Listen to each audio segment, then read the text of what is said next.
courage, fortitudo, wisdom, prudentia, temperance, temperantia, justice. justitia. Exploring ancient philosophy for the path to the good life. This is the Sunday Stoic.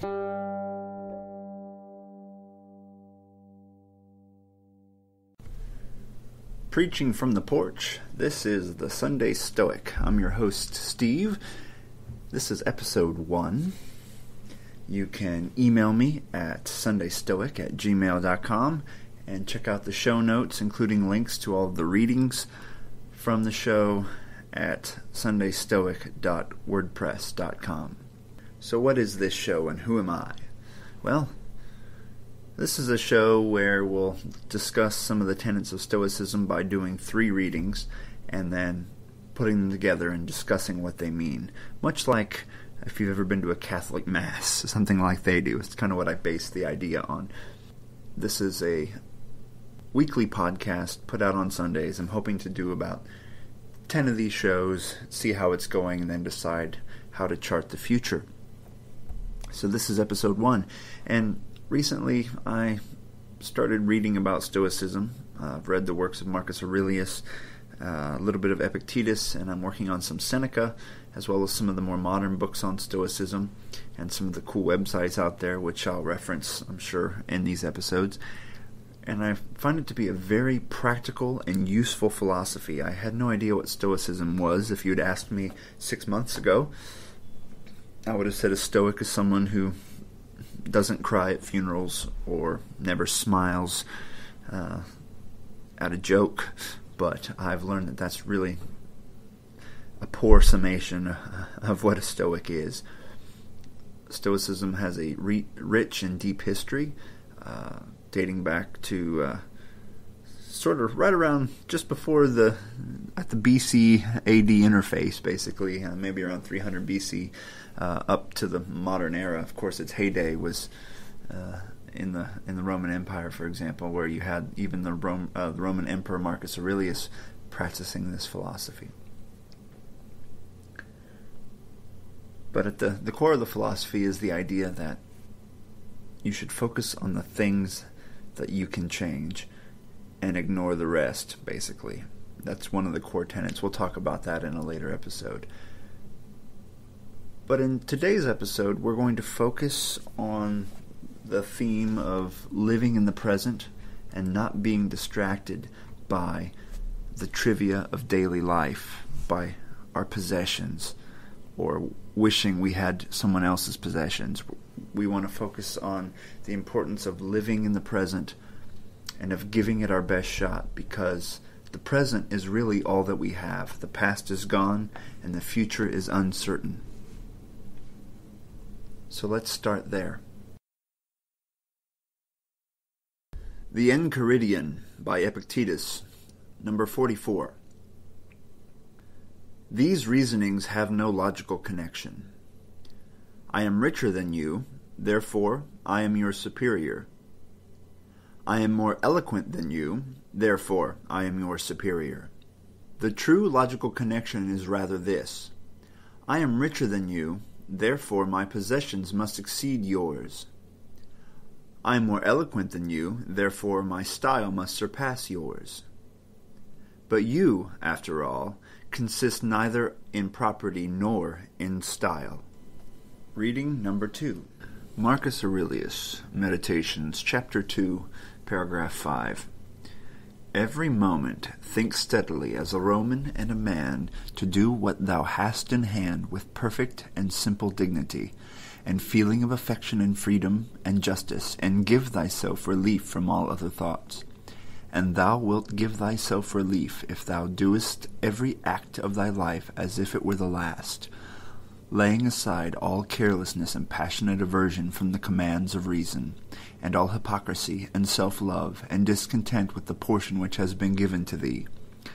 Thou seest how few the things are, the which, if a man lays hold of, he is able to live a life which flows in quiet, and is like the existence of the gods, for the gods on their part will require nothing more from him who observes these things. Reading number 3. Moral Letters to Lucilius by Seneca. Letter 1. on saving time. Reading 1 through 3. Continue to act thus, my dear Lucilius. Set yourself free for your own sake. Gather and save your time, which till lately has been forced from you, or filched away, or has merely slipped from your hands. Make yourself believe the truth of my words, that certain moments are torn from us, that some are gently removed, and that others glide beyond our reach.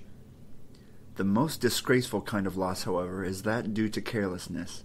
Moreover, if you will pay close heed to the problem, you will find that the largest portion of our life passes while we are doing ill, a goodly share while we are doing nothing, and the whole while we are doing that which is not to the purpose. What man can you show me who places any value on his time, who reckons the worth of each day, who understands that he is dying daily? For we are mistaken when we look forward to death. The major portion of death has already passed. Whatever years are behind us are in death's hands. Therefore, Lucilius, do as you write me that you are doing. Hold every hour in your grasp. Lay hold of today's task, and you will not need to depend so much upon tomorrow's. While we are postponing, life speeds by. Nothing, Lucilius, is ours except time. We were entrusted by nature with the ownership of this single thing, so fleeting and slippery that anyone who will can oust us from possession. What fools these mortals be! They allow the cheapest and most useless things which can easily be replaced to be charged in the reckoning after they have acquired them, but they never regard themselves as in debt when they have received some of that precious commodity, time. And yet it is the one loan which even a grateful recipient cannot repay. From today's 3 readings, I draw the following thread. We should stop worrying about possessions, status, death, etc., and start living now. Carpe diem. In the first reading, Epictetus reminds us that the things we own and the polished skills that we cultivate don't really make us who we are. Who we are is our character, our values. That's what makes us us. So don't envy the football player with the mansion and a fancy car whose personal life is a disaster. And surely don't envy the politician that tells eloquent lies to the masses while backstabbing those around her. It's a person's character that makes them great, or that makes them loathsome. The second reading by Marcus Aurelius, I'll admit, is hard to get through. I'm using old translations because they are in the public domain, and there's a lot of thous and shouts and things like that. But he tells us to stop worrying about daily distractions and focus on the things you're doing, the things right in front of you. Focus on the thing you're doing now as if it's the last thing you will ever accomplish. If you'd rather that thing you're doing not be the last thing you've ever accomplished, you might consider whether it's worth doing at all. He also notes how simple the things are that we should really focus on if we want to lead a happy, quiet, contented life. I think there's a lot to take from that one. What are the things that we really should focus on to live a happy life? It's probably not that new car, that new bass boat, etc., etc.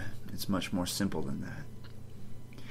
In the last reading, Seneca tells us that time is the most precious commodity that we have, but we're always so quick to waste it.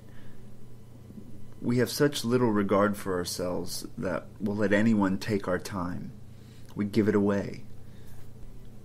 And even if we're making the best use of time and we're focusing on being productive, time still manages to slip away. So we should remember that even though we think of death as this thing coming for us in the future that will end our lives, in reality, every moment that passes is already in death's hands.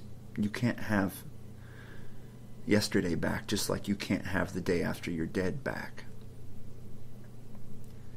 Every moment matters. Make the best of it.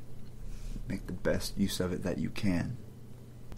I know that personally I'm guilty of wasting time. I bet if I looked at all the hours I've spent on Facebook, clicking on stupid links that go down rabbit holes of trivial knowledge that mean nothing, I would be just appalled by myself. What have I done? How much time have I spent doing nothing when I could have been doing something useful? Learning about philosophy or science, or talking to my grandma before she passed away.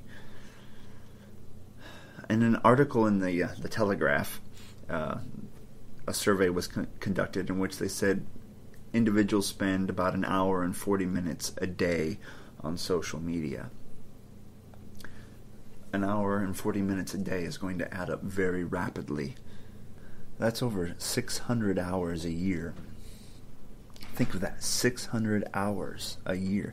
What skills could you learn in that time, or knowledge could you acquire, or how much time could you spend actually talking directly to loved ones in 618 hours? That's a lot. It's a lot of time that we just let slip past us. I know we hear this a lot, but we are addicted to our devices. Not only that, but we're wasting so much time on television or in meetings that lead to nothing, or just going to the mall, useless activities that really mean nothing. We only have so much time. Death could come this afternoon while you're eating lunch. It could come tonight while you're sleeping. It could come in 45 years. It's hard to say. It could be around any corner. Do you really want to meet death knowing that you've wasted 600 hours a year on Facebook? Do you want to meet death with the idea that with the knowledge that you gave life a good shot and you lived every moment as well as you possibly could? Or do you want your last thought to be, I need to update my Facebook status before I die? Yeah, I highly doubt that. But living in the present, being mindful, we've all heard about mindfulness. I recommend checking into it. I'm no expert by any means, but it's a skill that you have to practice daily, being in the moment. Not just taking advantage of every moment, but just being in the moment. So I recommend today, instead of thinking about your next meeting or what you're going to post on Twitter, actually stop a moment and taste that sip of coffee. Feel its warmth. Feel how it tastes different on different parts of your tongue. Experience it. Feel the feeling of the water hitting your back in the shower. Take the time to really listen and to speak meaningfully to your spouse or children or other loved ones. Put down your phone and actually do something with your time. Live in the moment. For the moment will soon be gone. So big summaries from today. You are more than your possessions. Don't let your possessions rule you. Don't let them eat your time.